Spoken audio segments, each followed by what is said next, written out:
Welcome to Make and Decorate, a podcast for makers who love to sew, quilt, and decorate.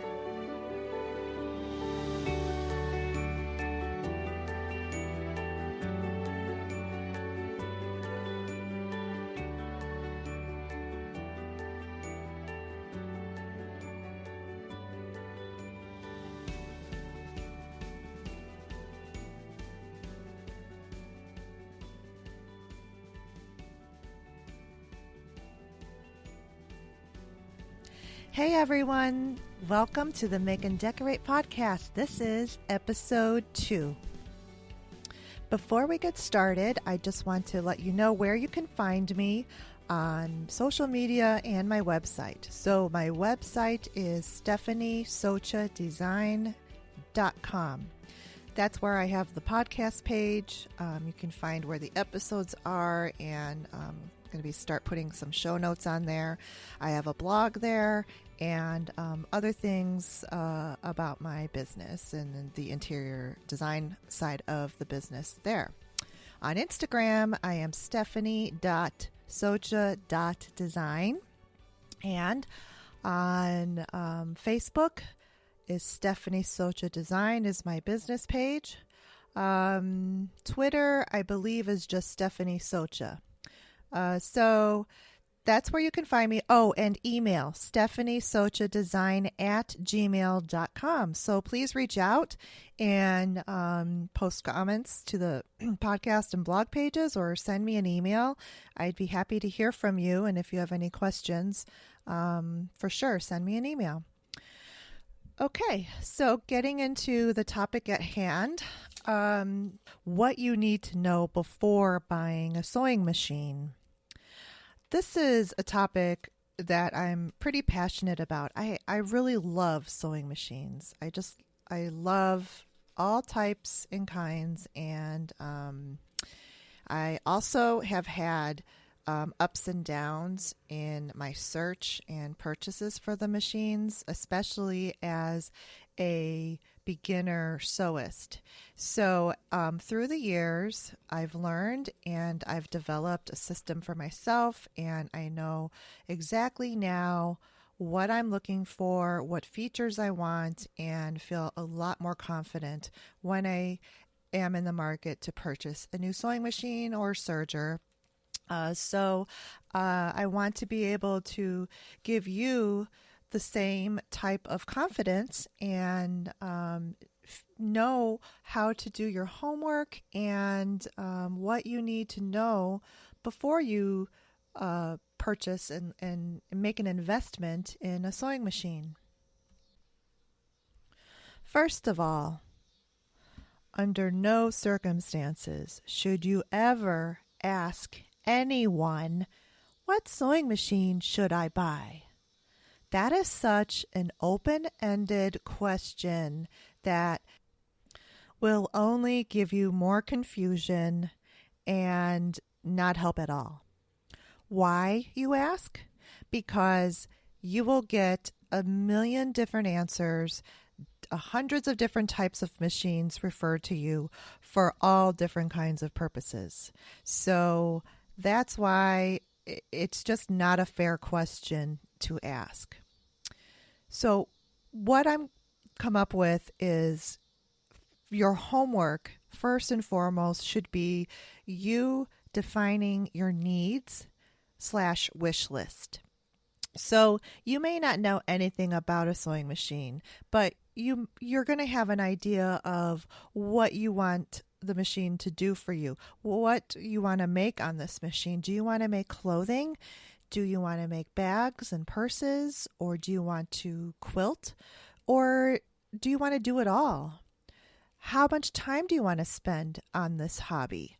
Or maybe it's not a hobby. I mean, people even have difficulties choosing a machine that plan to use it for a small business.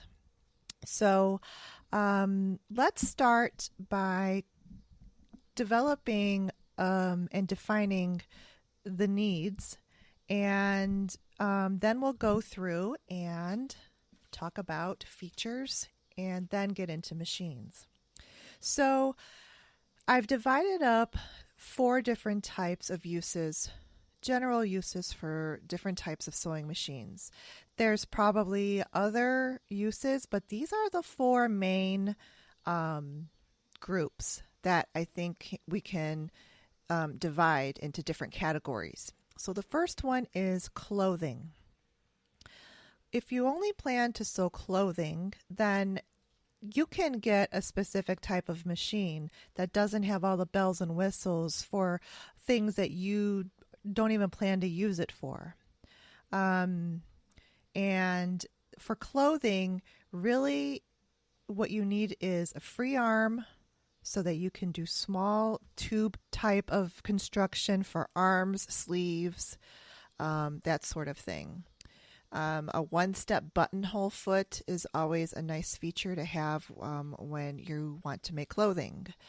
Multiple stitches, so you don't necessarily want a machine that is just going to do a straight stitch, because in clothing there you need a zigzag quite often. And if you plan to sew knit fabrics on a sewing machine, there is a knit stitch that you definitely need to have so that the thread does not break when the fabric is stretched. When you sew a straight stitch on a knit fabric and you pull on it, the thread can break. The knit stitch has a slight little zigzag to it so that it stretches with the fabric, and it's a very strong stitch and will not break. And then there are some types of feet that come with a sewing machine that you will want with clothing, like a blind hem foot and a zipper foot, buttonhole foot, and that sort of thing. So clothing would be the first category.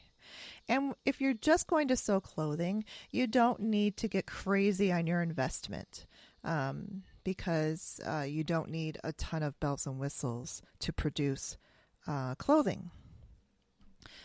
The second category is quilting. Now, quilting, you can definitely invest in just a straight stitch machine. There are many quilters who only have a straight stitch, and they can do anything with quilting. They can piece, they can machine quilt, and they can also free motion quilt. The nice thing to have a machine that does have a couple of other stitches are if you are planning to do any type of art quilting that uses decorative stitches, or I actually like this decorative stitch called the serpentine stitch, and you can make it really wide, and then it kind of is like machine quilting, and it will do a nice S curve all the way down the quilt, and it's just a nice interesting stitch. So that's something to think about as far as quilting goes. Another thing that you want to consider if quilting is going to be what you're using this machine for, a larger harp space. This is the space to the right of the needle. And on most entry-level machines, that space is only about 4 to 5 inches. If you're just only going to be making baby quilts or lap size quilts, that should be perfectly fine. However, if the larger you get and the more fabric that's involved in, let's say, a queen or a king size quilt, you are really going to struggle stuffing a bunch of fabric in that small little space. So some of the machines that are made specifically for quilting will have much more room to the right of the needle, like anywhere from 9 to 12 inches. And that's a consideration to make when you're looking for a machine for quilting. Quilt-specific accessories like a walking foot, 1/4 inch foot, free motion foot, and a knee lift. And I will go into a little more detail about those when we get into the features. But this is just part of the second category of your defining your needs and your wish list.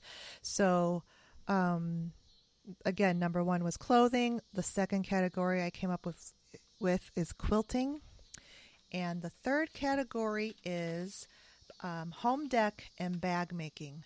I put those two in the same category because they require similar demands from a machine, which basically means heavy duty. Home deck fabrics are thick and the layers get bulky, and a bag making also uses a lot of layers, stabilizers, there's foam, and zippers and so forth.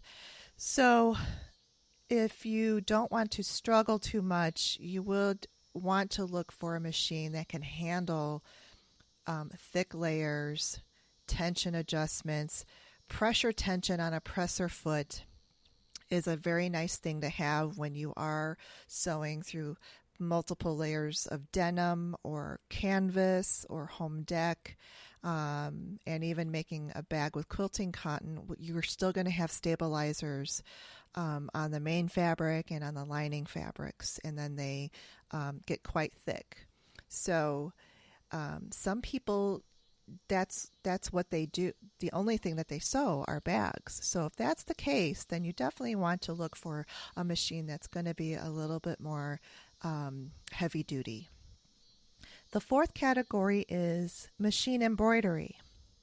And I would say this is probably going to be the most expensive machine category, because machine embroidery is a computerized machine. I mean, there's a computer in there, and there are graphic files.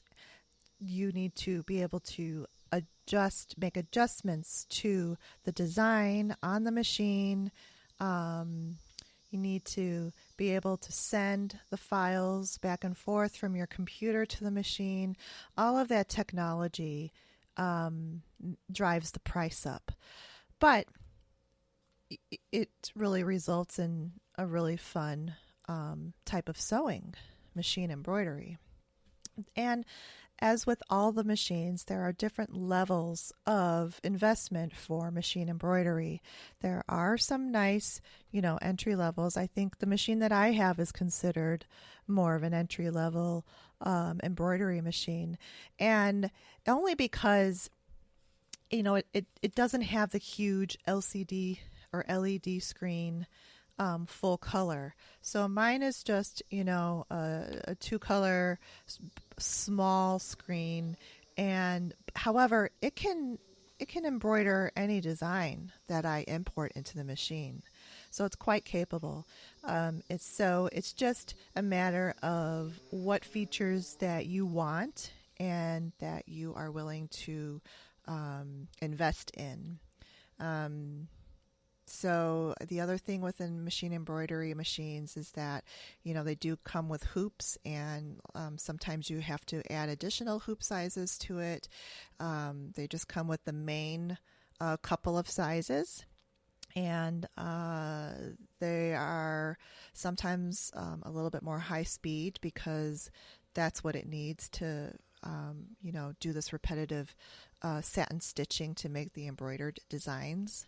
And again, the technology with the computer, there's all the features and the programming that goes into, being able to mirror designs, to change the scale of the designs right on your machine, to be able to change the denseness of the threads if you want your satin stitch to be very full, or if you don't want it to be as full. So those are all things to consider when you're thinking about investing in a machine, embroidery machine. So now we have our four main categories. Determine which one of these, or sometimes it'll be all four. I mean, I have all four types that I like. I like to do a little bit of all of these, but this could really help narrow down your choices if you only want to do one or two of these types of sewing. So I'm going to give you an example. Let's say I only want to make bags and purses. Then I I know I need a heavy duty machine. I don't need all fancy bells and whistles. I don't even need fancy decorative stitches. Really, um, I only really need a straight stitch machine that is capable and heavy duty enough to handle several thick layers of fabric and stabilizers. So that narrows it down to um, actually some vintage machines are very good at this. Some of those old Singers 301, 201, the 15-90, any one of those would be great for bag making. And you can find those really at decent prices. Um, you just have to look mostly on eBay or at estate sales. Kind of, you have to hunt around for those types of machines. But I hear people finding really great deals on these types of machines all the time, and they are heavy duty. So, and they're mechanical, they're easy to maintain. So you would be good on getting one of those types of machines. If you want to stick with commercially available machines, there are some lower price point machines in the $300-400 range that I know Singer makes, and probably Janome makes one too, I think. But it's called a heavy duty machine, and so the Singer heavy duty machine is right around that price point. But the machine that I think is very popular among bag makers, and I have this machine and I love it, is the Juki TL 2010. I think it's 2010Q. I'm not sure, but it's a TL 2010. And there is a newer model of this, the TL or 20. It's a 2200, and that one is only available from dealers. You can get the 2010. I believe Amazon sells it, and it can be sold online. And it's a very good machine. That machine was the latest and greatest model in 2015, so it's really not that old of a model. The one before it is the TL98, and if you can find this at estate sales or on eBay, that is the same machine as the 2010, only it does not have the variable speed control, which means you can slow down the speed of the machine, or you can make it, go slow up to all the way fast just by sliding a lever back and forth. So that's what I would narrow down my machine options for bag making. Then you can get into other features or price points and that sort of thing. So that's an example if I just wanted to do bag making. Another real quick example is, what if I am just, a hobbyist sewer, or I'm just getting started. I don't know if I'm going to stick with it or not, but I need to buy a machine just to even learn and to find out what I like. Then, there are really some low investment entry level models that I think you can start with, and I don't think that, and even if it doesn't work out or you outgrow this machine in another year, it's not that bad, because these machines start at like $140. That's so cheap and reasonable. So if you're at this point, then I would start there. You don't even have to look at any higher end models, because you just don't know what level of sewing and how often you're going to do it, and even if you're going to like it. So that's what I would recommend if you're in this category. It's just very important to define your needs. So that's why I'm trying to give you some examples as to, if you're this, then you kind of go in this direction.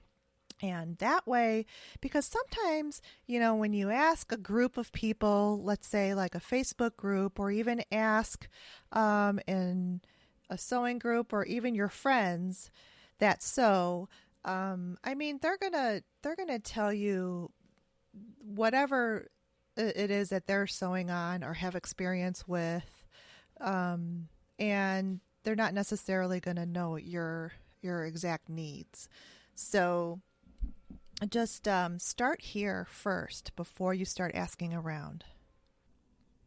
And then once you have a good handle on what it is that is best for you, kind of have a general idea of what you're looking for, then I think it's wise to utilize your groups and friends to ask about specific features that they are familiar with if they happen to have the machine that you're looking for. So an example of this is one of my Facebook groups is a Bernina group, and it's for the Bernina 820s, the 8 series machines. And recently someone asked the group, she wanted to hear of anyone who had switched from the Baby Lock machine to a Bernina and why, and if they liked it. I think she said she was interested in getting an 8 series in Bernina, and she also mentioned which model of Baby Lock that she had. That was very specific, and she knew from what machine she had to a machine that she had interest in purchasing. So I gave her the feedback based on my experience, and I always word it that way too. I always say things like, for me, and this is my experience, so that it will be helpful. Not that it's going to, I don't want it to sound like you must do this or this, that you have to do it this way, because that's not true, and I don't like putting pressure like that onto people. So, but I felt that it was a very good question, and I had that experience, so I shared my experience. And it is a big change to go from a Baby Lock to a Bernina. It's just they're different manufacturers, and there's a learning curve. So that's how you can utilize groups and peer groups and friends to your advantage when you have specifics to look for and to ask about, instead of something so super open-ended that you get even more confused with a myriad of responses. Because that's what you'll get. You will get 10 different machines that you must have, you must buy, this is so great, blah blah blah. So save yourself the frustration and the trouble. Do your homework, get it narrowed down based on your needs and wants, and then you can start searching. Which brings us to our next section, which is features to consider. So aside from your basic needs of what you want to sew, there are some other features to consider. And I really wish that I knew about these before I set out looking for a machine. And, nowadays there's a plethora of resources online. And you can go to the manufacturer's websites and see all of the features on their different models of their machines. I always go to the specifications just to look at and see exactly what's included and what's not included. But there's some features out there that if you're a beginner, or even if you're not a beginner, but some things to keep in mind. You don't need all of these features, but and there's probably a million more features that are available, but I feel like these are the main ones. And the first one is an automatic thread cutter. I love an automatic thread cutter at all levels of sewing, and for whatever category that you're sewing. I think that it is very convenient and efficient, and it makes your process flow much smoother if you have an automatic thread cutter. And the other thing is, this feature is available in some very reasonably priced machines at, mid-level. So I think that it's a nice feature to look for and to not think that it's going to cost you an arm and a leg to get that feature. So automatic thread cutter, I highly recommend. The second thing is, it's called different things, but I refer to it as auto pivot. And this is where you either press a button or tap your pedal slightly to lift the presser foot just slightly into a hover mode. And that allows you to, with both of your hands, work with your fabric and your project without having to go hands-free, and then your project kind of then feeds into the presser foot or the needle wonky. So it's just nice to be able to have whatever hands-free features that you can get. I would definitely gravitate towards those. So, but the auto pivot feature is more on the high-end machines. However, you can get the same feature with a little bit more manual of a tool, and this is included in some machine models. It's called the knee lift. It's a little bar that you put inside of the front of the machine. There's like a place on the front that you insert this knee lever bar, knee lift. And when you first start using it, it feels a little awkward, but after you get used to it, it's just second nature, and you get used to it being there. And it will lift your presser foot as little or to the fullest extent that it can go.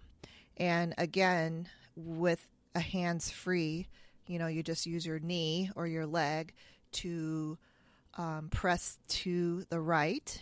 And as you press this lever, it lifts your presser foot. So that's how you get that nice feature with not a huge investment.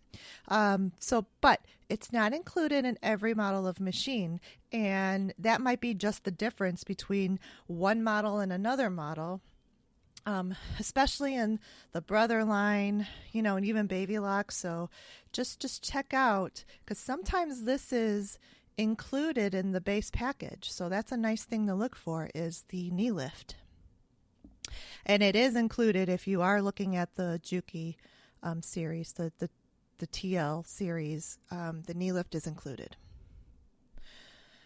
The other thing is an automatic threader. So this is nice to have, but for me, it's not as important as an automatic thread cutter. So, and I just feel like there's very few machines have like an excellent automatic threader.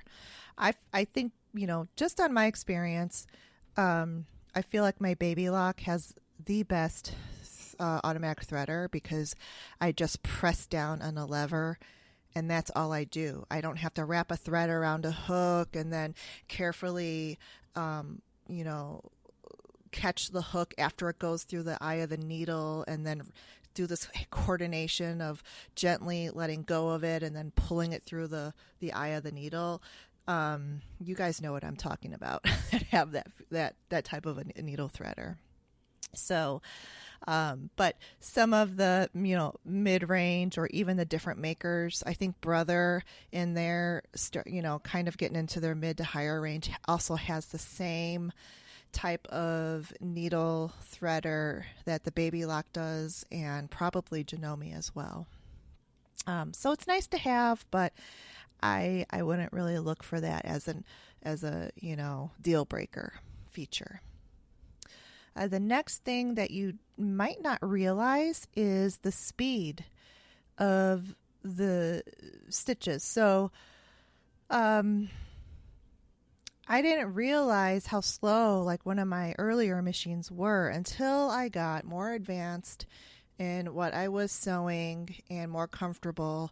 And then when I was working on a tedious project project that had really long straight seams like a tablecloth, how slow my machine was sewing. I think it only went like 650 stitches per minute.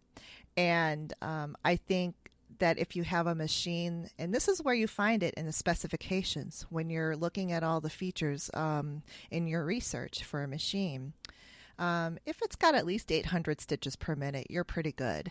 And it can go all the way up to 1,500 stitches per minute. So I like it. I mean, if it even hovers around 1,000 stitches per minute, that's awesome. That is ideal. But even 800 is okay.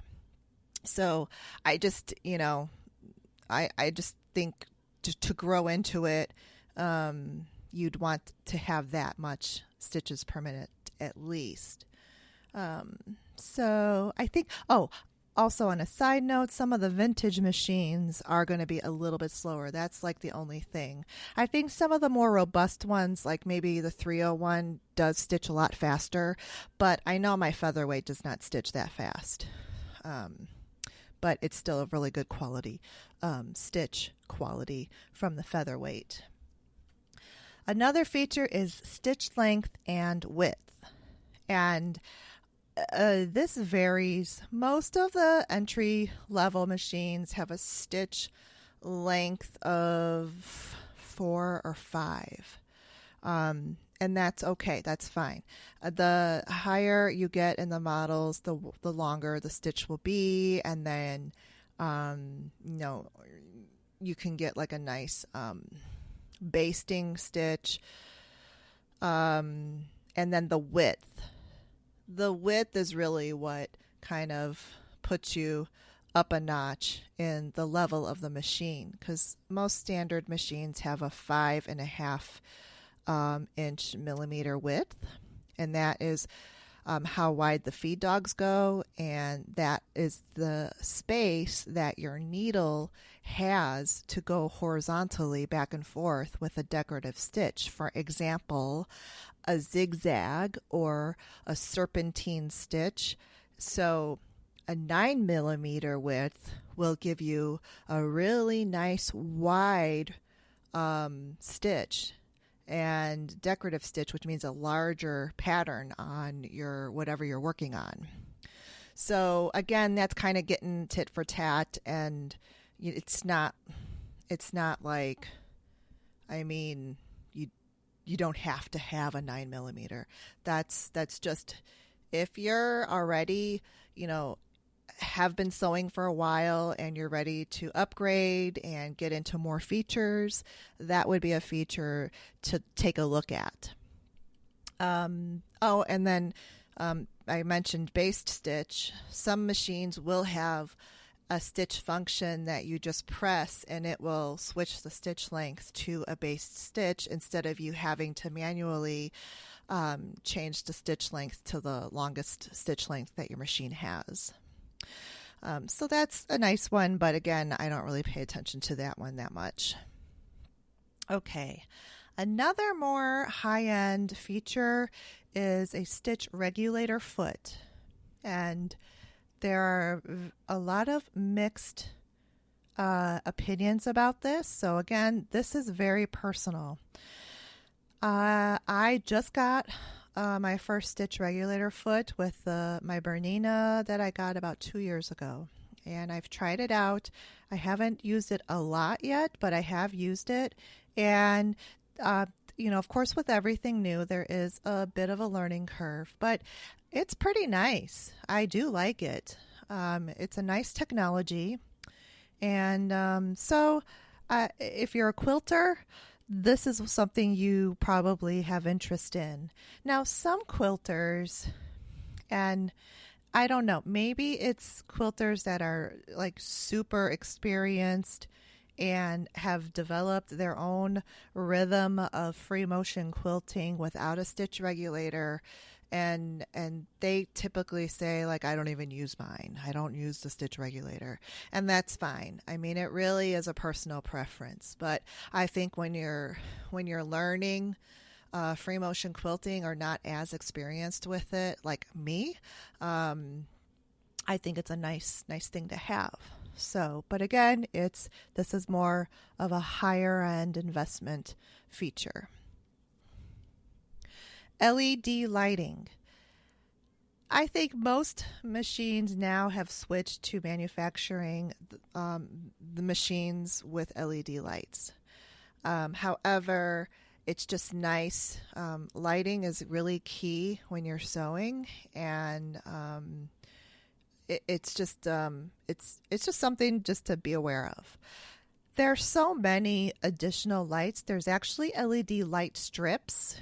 And I will say on my Juki, it has an LED light, but it's not really great on its own. So I did get an LED light strip, and it has adhesive on it. It's great. I love it. So you can always add lighting. So again, it's just something to be aware of. This next feature is low shank versus high shank feet. And I really didn't have experience with this until I got my Bernina a couple years ago. Or even actually my Juki, that's a high shank foot machine as well. So 3 years ago. And I love both of those machines. And one of the great features about them is that the visibility that you get with seeing your presser, just seeing the visibility of your workspace without straining your neck, it is so much better with a high shank foot machine. The other machines that I started with, and most machines out on the market, are low shank. Note that one of the ways you can tell the difference, it's not like, the only way, but if you have little clip-on feet, then the shank of the machine will be a low shank. And the difference is really just a 1/2 inch. So a low shank is a 1/2 inch from the bottom of the presser foot to the screw hole that holds the foot onto the presser bar, versus a high shank foot is 1 inch. And I like that, the high shank, much better. But that's my personal preference, and I didn't realize that until I had sewn on both types of machines. Presser foot pressure tension. It gets a little confusing between presser foot and pressure tension, but this is the amount of pressure that your presser foot has on top of your fabric that's feeding through the machine. And this is not just a high-end feature. This is on many models, and even I'm pretty sure it's on a lot of the vintage machines as well. There is a knob usually on the top left of the machine, and one direction loosens the pressure, and the other direction tightens it. When you have really thick, bulky fabrics, you want to loosen that pressure. And then your fabrics feed through your machine so much more easily, and you have much more even stitches. So that's just a good feature to know about, and a technique to learn. And then the last one I've got on my features to consider list is the dual feed. This is also kind of a higher end feature, and it's actually a feature that was on my very first sewing machine. So it's all I really knew to start with. And and then when I got my next machine that didn't have it, it was like a rude awakening for me. So a dual feed. This foot is... It's on Pfaff machines, and it's on Bernina machines as a little lever and it might be on Vikings. I'm not sure because I don't sew on a Viking, but a little black lever that you lower down, and it clips to the back of your presser foot, and it's got a little grooved feed dog, that as your presser foot moves the fabric through from the top, it grabs your fabric and feeds it in coordination with your feed dogs underneath the fabric, and the fabric goes through evenly. It's very nice to have. I use mine all the time. Actually, back up a second to the dual feed. Some sellers will say, and this has been told to me before, that the dual feed feature takes the place of a walking foot, like it is a walking foot. That is not true. It's similar, and it does help feed the fabric through more evenly, but does not replace a walking foot, especially if you are machine quilting. I just want to make that very clear because, it's just, I was shocked to hear this from an actual dealer telling me this information. So, anyway, and this is only important to you if you're a quilter, but, a walking foot, now that I'm on that topic again, the walking foot though, if you don't want to spend, or if that's not in your investment level to have a dual feed feature, you can use your walking foot in the same way. The walking foot does help feed fabrics through much more evenly.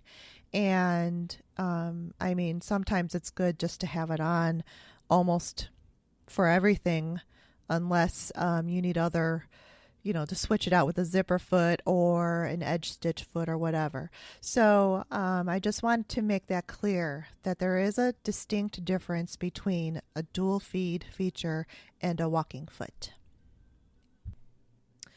Okay, woo! Let's just take a little breather here. I know this is pretty dry material, talking about, mechanical, electronic features of, machinery, millimeters, pressure, tension, knobs, and all of that.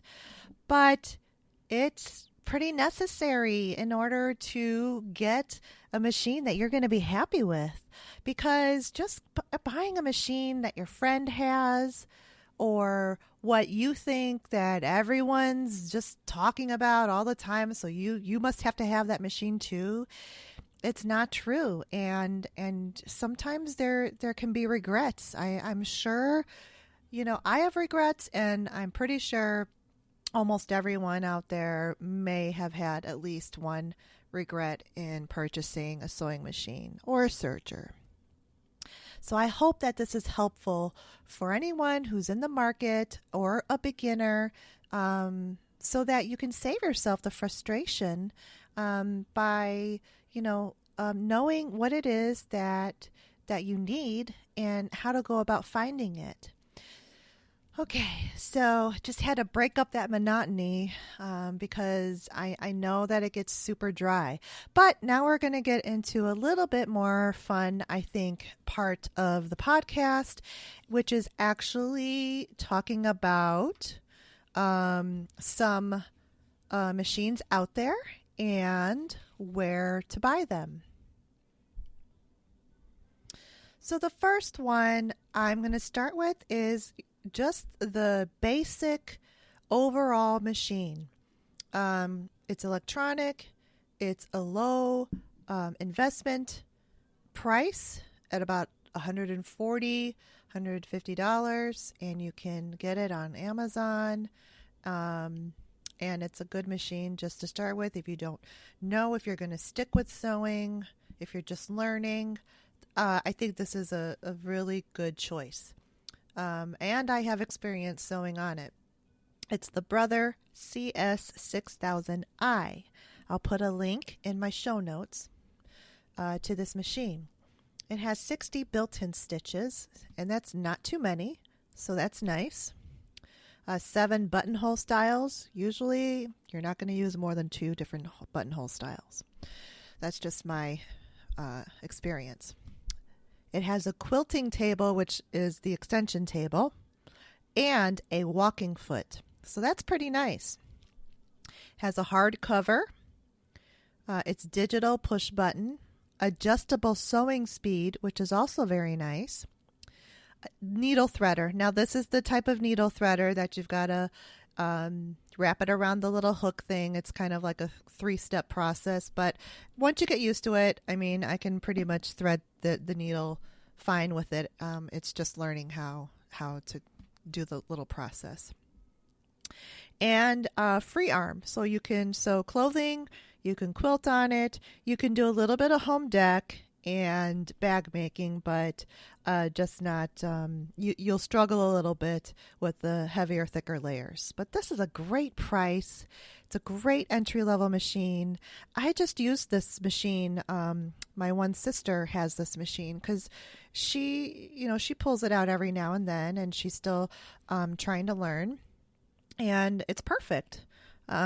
So we just made, actually, I repaired a baby seat cover. We actually customized it to fit. It was a ready-made baby seat cover, and it was just not the holes weren't placed right, so we had to cut and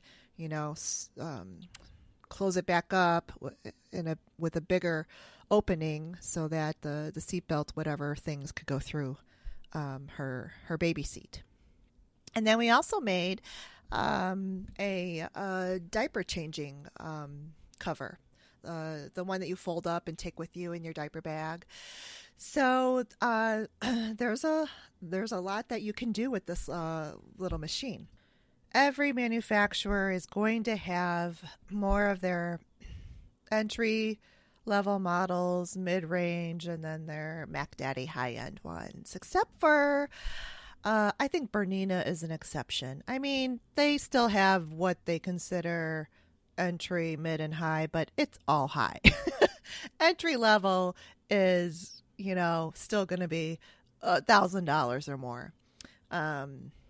So anyway, Brother is a good one. However, it gets overwhelming because they have so many different models. That's why I mentioned a specific model.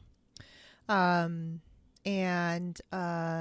Baby Lock has a nice offering for entry-level machines. In fact, I'm just kind of scrolling over on my computer to the Baby Lock site. I'll put links to this. They've kind of redone their site since I've last been on here, and it navigates really nicely. So I like the way that they've done this. So I'll go to machines, and it says find the Baby Lock machine for you, and then they have all these different categories. So you can get just a sewing machine. Let's look at that. And then they have like a little circle that says how many options. Still a lot of options, 19 options. And click on that. Okay, so yes, this is the one I was talking about. So entry level, not a big level of investment, would be this Anna, and that's mechanical, I can see. And Baby Lock just, I feel like all levels of their machine have a very good quality stitch and good motors, and they stitch really well. So I don't think you can go really wrong with a Baby Lock or a Brother, or even I don't have a ton of sewing experience on a Janome, but I know that those three are manufactured by the same maker, although people love to say that. Oh, Janome makes Baby Lock, they're all made at the same place. That's true. However, they're still made to specific specifications by each different vendor. So Baby Lock has features on their machines that are not going to be on a Brother or a Janome, and vice versa. So just keep that in mind. It's not all the same thing. So you really do need to pay attention to features. Okay. And then Juki. Juki is kind of cool because they have really decent price points across the board. And I just feel like they are just, no nonsense. And they're just a very good machine. They don't have a ton of options, but, when it comes down to it, you only need a certain amount of bells and whistles for what you're going to be doing. Okay. So those are kind of some options for basic entry level. Let's talk a little bit about vintage machines. I don't have extensive knowledge on these. However, I'm familiar with the big ones, which is Singer, Kenmore, and Bernina, of course, has great vintage machines out there. And there's one other brand, and I don't know how to pronounce it, Necci, Necci.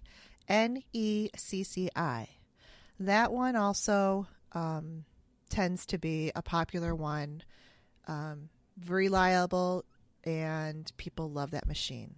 So take a look out in the vintage market on eBay, and again, just do your homework and find out what features are on what machines. And there are forums and Facebook groups to particular sewing machines and models.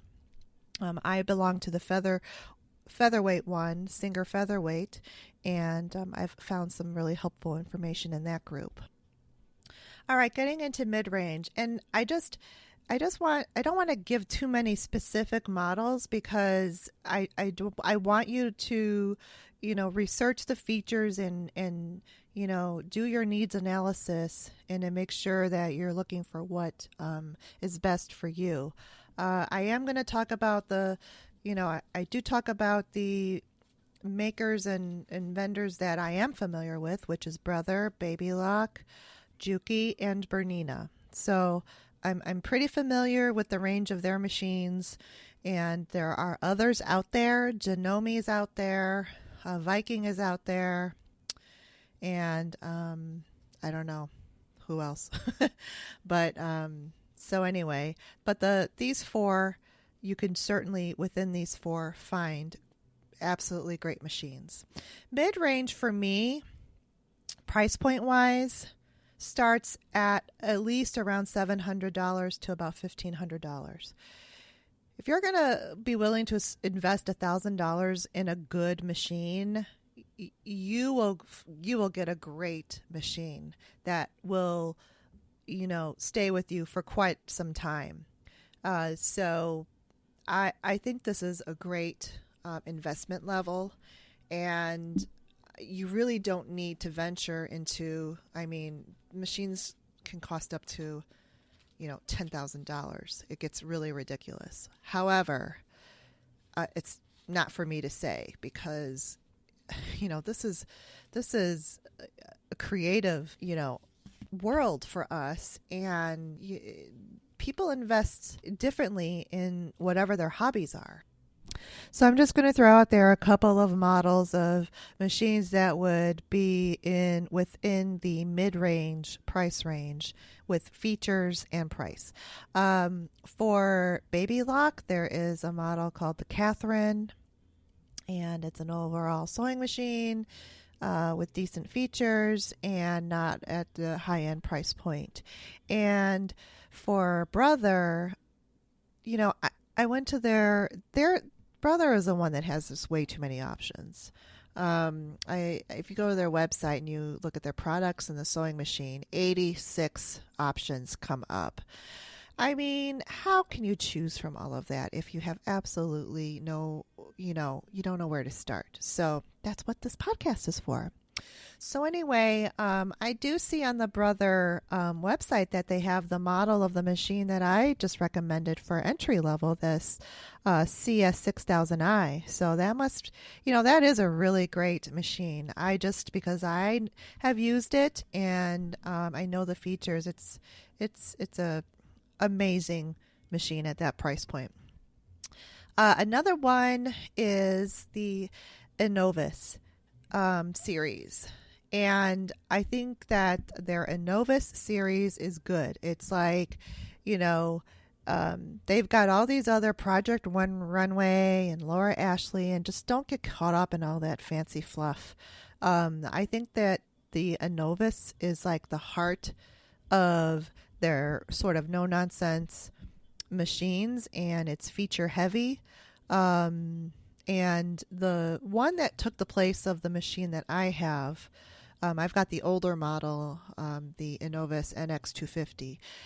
Now they have the Enovis NX575, and they've actually added a feature, a feature that I wanted in this machine after I realized that I didn't have it, which is the automatic thread cutter. So that is included in this machine, the NX575, and it retails for around $650. So there are some serious features on this machine. And there's no embroidery, but that's okay because not everyone wants to machine embroider. But this one will do general sewing and quilting and, probably do a decent job on home deck and bag making as well. All right. And getting into the high end, there are some low entry mid-range embroidery machines, and I will say that Brother has a really good handle on this part of the market. They've got some really good embroidery machines, and I think that what's that model? And again, it's an Enovis model. So check out their Enovis models. That I think that those are not going to get crazy in price. And what their high end is called Dreamweaver, and you're going to be probably at least starting in a $4,000 range for that one. One thing about the high end machine with all the bells and whistles, they are feature rich, and they're fun, and so I don't want to discourage those machines either. But I mean, they're not all necessary, but if you really want that and you want a camera in your machine or you want a laser seam guide, do it. It's fun. You got to have fun with your creativity. So the Dreamweaver, and I think for as far as high end machine goes, I think Brother has a decent price point versus some of the others like Bernina. Like even for me, I have a high-end Bernina machine, but it's not the latest and greatest model. This model is like 10 years old, but it is from the 800 series, and I love it. I don't mind that it's pre-owned because it was well taken care of and it sews beautifully, and I'm happy to have it. And probably the previous owner to this machine has the 880 now. So great, I was able to get it at a price range that I could afford, and I'm very happy with it. Back to Baby Lock for a second. One of their nicer high-end machines that's not crazy high-end, but if you are a sewer of apparel or quilting, the Crescendo, the Aria and the Crescendo are really good models. I really, if I got a Baby Lock again, I would want the Crescendo for sure. It's really good for quilting. And I think it's kind of, I'm just giving ballparks price ranges on here because, no one ever talks about pricing. And in the sewing machine industry, it's a big secret and controlled by the manufacturers who then control the dealers and put stipulations on, how things can be sold. I know it's to protect the integrity of the industry, but I just think it's a little bit behind the times because we are in an electronic age. People are purchasing online And I think that they just need to be a little bit more accessible to everyone. And I think price points need to be talked about more. We need to know what's available and at what price points are that they're at. So anyway, that's just, again, I keep saying this over and over again because I don't want people to be, getting mad at me or saying I'm saying inaccuracies, but this is just me. This is just me talking here. So you can have, you're entitled to your own opinion. And that's how, it becomes an interesting conversation. So anyway, just want to give you some ideas on price points and about, the aria and crescendo start maybe $3,500, $4,000 on up. So, I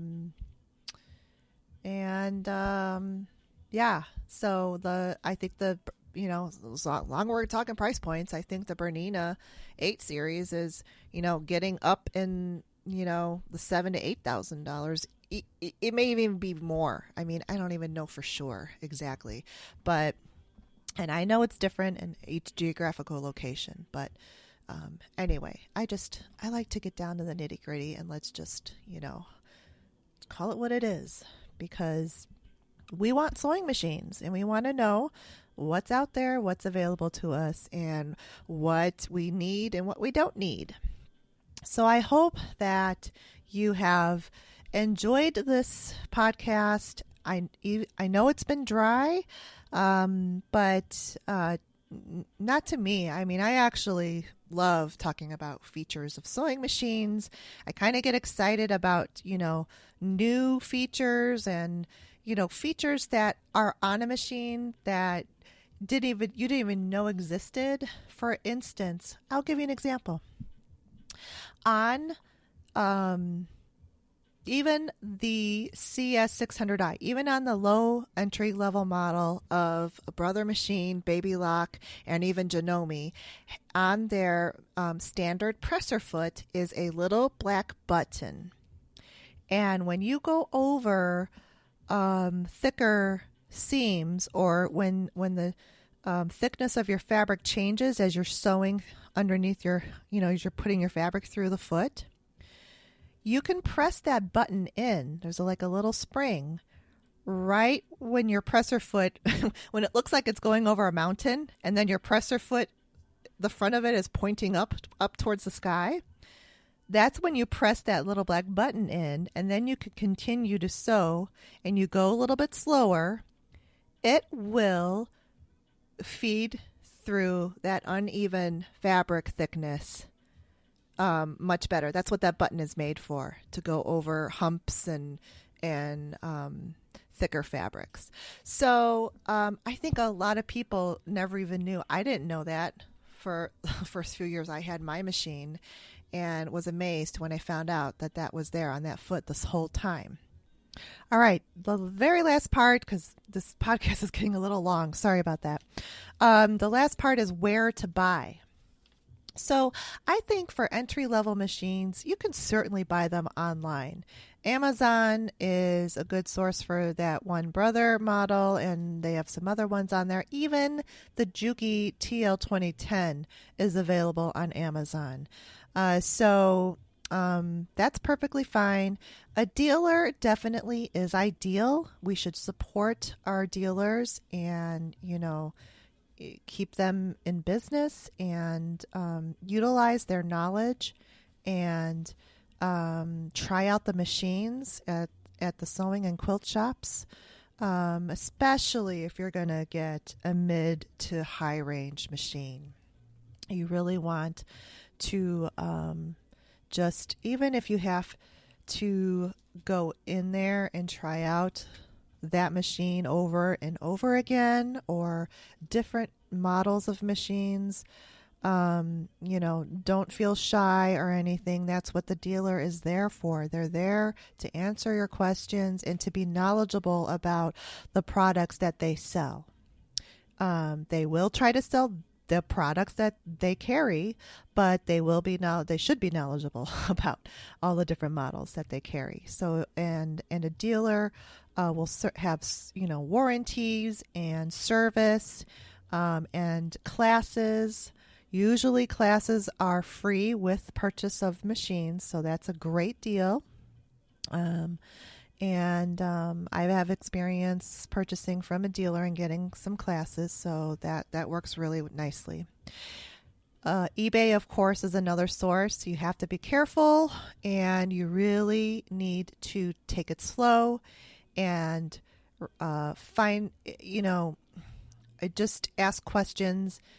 Make sure there are a ton of photos and know what you're looking for. Don't just find something that you know nothing about. Really research the model that you want to look for if you're going to go on eBay.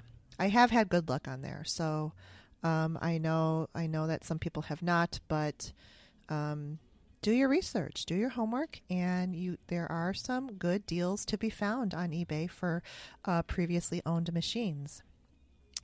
Craigslist, I don't know. I think if you find vintage machines on there, that's a good thing. But I would kind of stick with the dealer, and even eBay, because you get buyer protection from them.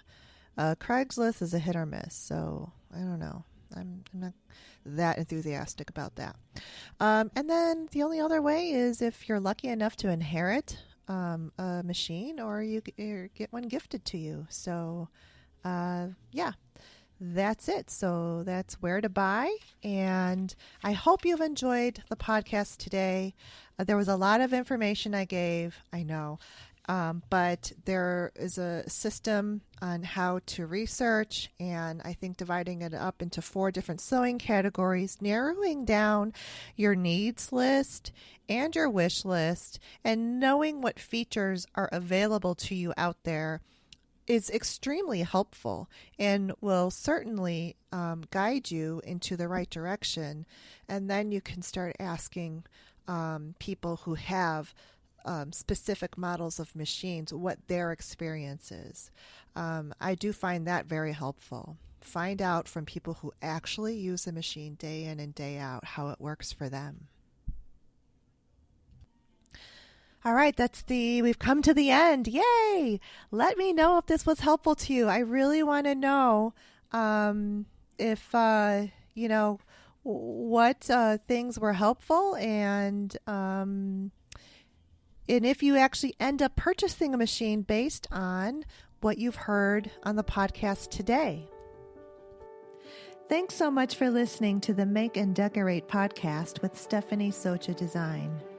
And remember to rate and review the podcast. It would be really helpful to get it more noticed in the search engine of iTunes or wherever you're listening to it at.